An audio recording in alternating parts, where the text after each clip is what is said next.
బెంగళూరులో జరిగినటువంటి రేవు పార్టీలో ప్రముఖ నటి హేమ పట్టుబడ్డం వెనక రేవంత్ రెడ్డి హస్తం ఉందని, రేవంత్ రెడ్డి నిర్ణయం వల్లే హైదరాబాద్లో జరగాల్సినటువంటి రేవు పార్టీ ఇక్కడ క్యాన్సిల్ చేసుకొని బెంగళూరులో పెట్టారు. అందుకే అక్కడ ప్రముఖ రాజకీయ నాయకులు అలాగే ప్రముఖ సెలబ్రిటీలు కూడా పట్టుబడాల్సి వచ్చింది. సో అందరూ పట్టుబడడం వెనక రేవంత్ రెడ్డి గారి హస్తం ఉంది అంటూ రకరకాలుగా వార్తలు వస్తున్నటువంటి నేపథ్యంలో అసలు రేవు పార్టీకి రేవంత్ రెడ్డి గారికి సంబంధం ఏంటి, సినీ నటులు అలాగే ప్రముఖ రాజకీయ నాయకులు పట్టుబడడం వెనక అసలు ఏ విధంగా రేవంత్ రెడ్డి గారి హస్తం ఉంది అనే అంశాలకు సంబంధించి మనతో మాట్లాడేందుకు ప్రముఖ రాజకీయ విశ్లేషకులు కృష్ణకుమారి గారు మనతో ఉన్నారు. మేడంతో మాట్లాడదాం. మేడం నమస్తే. మేడం నమస్తే. మేడం, బెంగళూరులో జరిగినటువంటి రేవు పార్టీలో నటి హేమ అలాగే కొంతమంది రాజకీయ నాయకులు కూడా పట్టుబడినటువంటి నేపథ్యంలో వాళ్ళు పట్టుబడడం వెనక రేవంత్ రెడ్డి గారి హస్తం ఉంది. రేవంత్ రెడ్డి గారి నిర్ణయం వల్లే ఇక్కడ జరగాల్సిన రేవు పార్టీ బెంగళూరుకి షిఫ్ట్ అయ్యింది అంటూ రకరకాలుగా వార్తలు వస్తున్నాయి. ఏంటి మేడం అసలు? ఇది వాస్తవం అండి.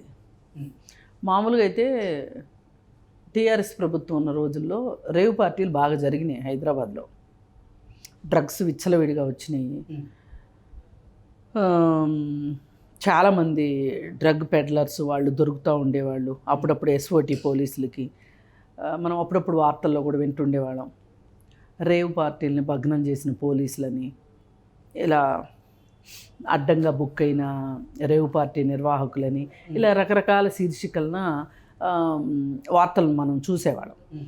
అయితే ఇప్పుడు తెలంగాణలో ఒక ప్రత్యేక పరిస్థితి ఉంది. కాంగ్రెస్ ప్రభుత్వం వచ్చిన దగ్గర నుంచి వాళ్ళు వచ్చిన రోజునే చెప్పారు, మేము డ్రగ్స్ పైన ఉక్కుపాదం మోపుతాము, డ్రగ్స్ వ్యాపారాన్ని మట్టుకు సహించేది లేదు, ఇలా రకరకాలుగా వాళ్ళు చెప్పటం జరిగింది. సరే అందరూ ఇలాగే చెప్తారులే. ఇప్పుడు పోయినసారి కూడా కేసీఆర్ ఏం చేశాడు, ఏదో ఒక సంచలనాత్మకమైన వాతావరణం రాజకీయంగా ఉన్న సందర్భంలో దాన్ని డైవర్ట్ చేయడం కోసం ఈ డ్రగ్స్ని తెర మీదకి తీసుకుని వచ్చి ఒక 15-20 రోజుల పాటు, ఒక నెల రోజుల పాటు మొత్తం హల్చల్ చేసి పారేసేసి ఇంకా ఆ వార్త తప్పితే ఇంకో వార్త లేదు అనేది చేశాడు. మామూలుగా కేసీఆర్కి ఇది అలవాటే. ఏదైనా ఒక ఇబ్బందికర పరిస్థితి నుంచి బయటపడాలి అంటే ఇంకేదో ఒక వాతావరణాన్ని సృష్టిస్తాడు. ఇప్పుడు మియాపూర్ భూముల కొనుగోలు విషయంలో రిజిస్ట్రార్లని అరెస్ట్ చేయించడం, నానా హంగామా గందరగోళం జరిగింది.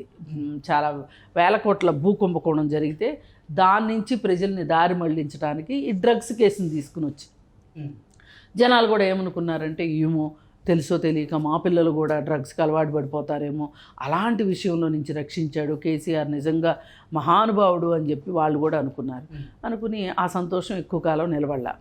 ఎందుకంటే ఆ కేసు కొన్ని రోజులు హడావుడి చేసి తర్వాత ఏమి సూయి లేకుండా అయిపోయింది. సరే ఇదంతా ఇడిదిరిగి వచ్చి కేటీఆర్ మీదకు కూడా వచ్చింది ఈ డ్రగ్స్ విషయం. దానికప్పుడు చాలామంది ఛాలెంజ్ కూడా చేశారు. అప్పట్లో కాంగ్రెస్లో ఉండేవాడు కొండా విశ్వేశ్వరరెడ్డి గారు, ఆయన ఛాలెంజ్ చేశారు.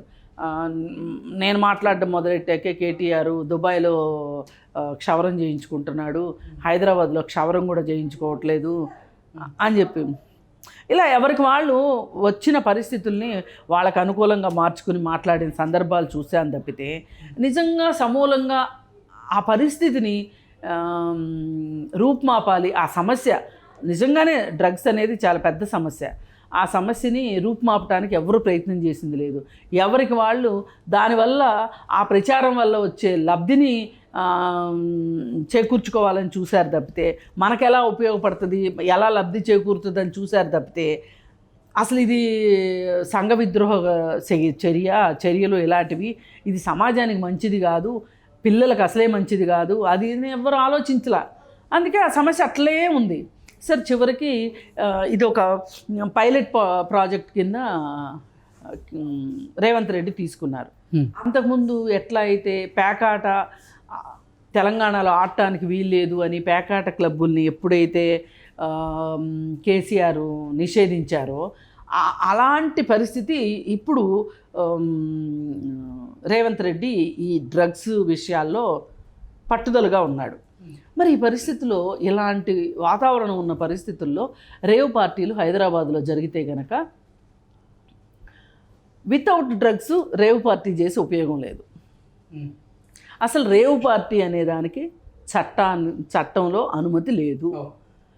ఇది చట్ట వ్యతిరేకమైన చర్యే. ఇది గనక జరుగుతుంది అని తెలిస్తే దాని నిర్వాహకుల్ని, అందులో పాల్గొన్న వాళ్ళని, ఆఖరికి అక్కడ సర్వీస్ ఇచ్చిన వాళ్ళని కూడా అరెస్ట్ చేస్తారు. ఇప్పుడు ఆ ఫామ్ హౌస్కి కూడా మూడింది, వదలరు. సరే, ఈ పరిస్థితుల్లో డ్రగ్స్ పార్టీ, ఈ రేవ్ పార్టీ ఏర్పాటు చేసుకోవాల్సి వచ్చింది. ఎవరి కోసం ఏర్పాటు చేసి, అతను వైఎస్ఆర్ పార్టీ అతను పుట్టినరోజు సందర్భంగా ఈ రేవ్ పార్టీ ఇచ్చారు. ఈ రేవ్ పార్టీకి అయ్యే ఖర్చు ప్రతిదీ ఖరీదైందే, ప్రతిదీ ఘనమైందే అనుకోవచ్చు. అందులో దొరికేది విదేశీ మద్యం, అందులో దొరికేవి విదేశీ మార్గద్రవ్యాలు, అందులో వాడేవి విదేశీ సిగరెట్లు. మనుషులు మాత్రమే ఇక్కడ వాళ్ళు. మరి ఈ పరిస్థితుల్లో ఎవరు చేయగలరు అని చూస్తే, ఇప్పుడు ఈ వేరే దేశాల నుంచి డాన్సర్స్ని రప్పించడం కావచ్చు, ఈ డ్రగ్స్ తోటి లింక్స్ ఉన్న వాళ్ళు కావచ్చు, లేదు అంటే కనుక ఏదైనా సరే ఎదుర్కోగలిగిన ఒక ధీమా ఉన్నవాళ్ళు కావాలి. వాళ్ళు ఎవరయ్యా అంటే సినిమా వాళ్ళు. ఇలాంటి పార్టీలు జరిగే ప్రతి చోట సినిమా వాళ్ళే ఉంటారు. వీళ్ళకి డ్రగ్స్ వాళ్ళ కొలాబరేషన్ తోటి జరుగుతూ ఉంటాయి. ఇప్పుడు అందుకోసం హేమని ఎన్నుకున్నారు. ఇప్పుడు హేమ బెంగళూరులో ఈ పార్టీ అరేంజ్ చేసింది. అరేంజ్ చేసినందుకు గాను, ఆ కష్ట నష్టాలు ఆవిడ భరించినందుకు గాను ఆవిడకి భారీగానే డబ్బులు ముట్టుంటాయి. ఓకే, సరే, అరేంజ్ చేసింది వైఎస్ఆర్సీపీ వాళ్ళ కోసం అయినప్పుడు వచ్చే గెస్టులు కూడా ఎంతో కొంత ఆ వైఎస్ఆర్ పార్టీకి సంబంధించిన వాళ్ళు అవడంలో పెద్ద విచిత్రం ఏమీ లేదు. దానిలో కాకాని గోవర్ధన్ రెడ్డి ఉన్నాడు. ఉంటే ఆయన ఇమ్మీడియట్గా రెస్పాండ్ అయ్యి, నా కారు దొంగతనం చేశారు ఎవరో, నా కారు వేసుకుని ఆ రేవ్ పార్టీకి పోయారు అని చెప్పి ఆయన మామూలుగా వీళ్ళు ఏమనుకున్నారంటే ప్రజలకు అబద్ధాలు చెప్పినట్టు, ప్రజలకి మేనిఫెస్టోలో పెట్టినవి కాకోకుండా మోసం చేసినట్టు అనుకున్నారు వీళ్ళు. ప్రజలకు చెప్పినంత అబద్ధాలు ఈజీగా పోలీసులకు కూడా చెప్పొచ్చు అనుకున్నారు, మీడియాకు కూడా చెప్పొచ్చు అనుకున్నారు. అది చెప్తే అదంతా వట్టిదే అని తేలింది. ఎందుకంటే ఆయన పాపం ఎట్లా పండిందంటే, మామూలుగా కూడా నా కారు ఎవరో వేసుకెళ్ళారండి అంటే కూడా మనం కూడా అనుకోవచ్చు, నిజమేనేమోలే, ఎవరో తీసుకెళ్ళి ఉంటారు ఆయన కార్ని అని కొంచెం ఉపేక్షించడానికి అవకాశం ఉండేది. కానీ ఆయన పాపం ఎట్లా పండిందంటే, ఆ కారులోనే ఆయన పాస్పోర్ట్ ఉంది. అసలు పాస్పోర్ట్ ఎందుకు ఉంటుంది, ఆయన కారులో పాస్పోర్ట్ ఎలా ఉంటుంది అనేది అనిపించింది. ఇప్పుడు వాళ్ళు ఏంటంటే, ఇప్పుడు అందరూ విదేశాల బాట పట్టారు. వైఎస్ఆర్ పార్టీ వాళ్ళు కావచ్చు, వేరే పార్టీ వాళ్ళు కూడా కొంతమంది వెళ్ళారు. వీళ్ళందరికీ ఏంటి అంటే, విదేశాల్లో రెస్ట్ తీసుకుందాం, ఇన్నాళ్ళు బాగా కష్టపడిపోయాం కదా పాపం, రెస్ట్ తీసుకుందాం అని చెప్పి వీళ్ళంతా విదేశాలు వెళ్దాం అనుకున్నారు. సరే, ఎలాగూ విదేశాల్లో విలాసాల సంగతి ఎలా ఉన్నా కానీ, ఈ భారతదేశంలో వెళ్ళే ఫ్లైట్ ఎక్కబోయే ముందు కూడా ఇక్కడ ఒక విలాసాన్ని అనుభవిద్దాం అనుకున్నాడు ఆయన. రేవ్ పార్టీకి వచ్చాడు.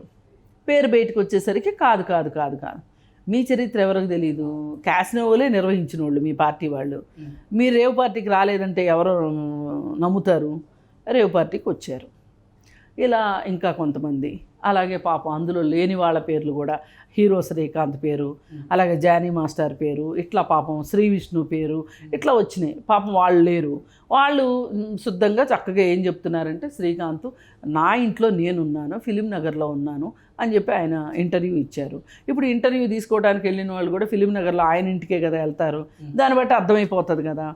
అలాగే జానీ మాస్టర్ కూడా అలాగే చెప్పారు, వాళ్ళు సేఫ్.